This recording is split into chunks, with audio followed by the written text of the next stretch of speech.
আজকের খেতে ইচ্ছা করলো আমরুল শাক মাখা। আর এই গাছগুলো বন্ধুরা গ্রামাঞ্চলে বাড়ির আশেপাশে বিভিন্ন জায়গায় হয়ে থাকে। জঞ্জালের মতো অনেক সময় তুলে পরিষ্কার করে ফেলেও দিতে হয়।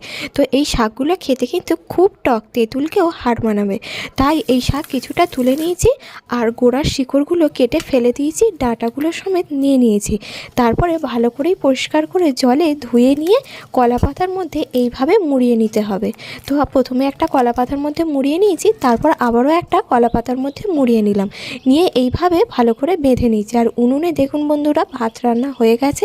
তার মধ্যে কিছুটা আগুন ছিল, আগুনের মধ্যে আমি দিয়ে দিলাম, দিয়ে পুড়িয়ে নিলাম। বেশিক্ষণ পোড়াতে সময় লাগে না, খুব যদি গনগনে আগুন হয় তাহলে 10 থেকে 15 মিনিটের মধ্যেই সেদ্ধ হয়ে যাবে, যেহেতু শাকগুলো খুব নরম।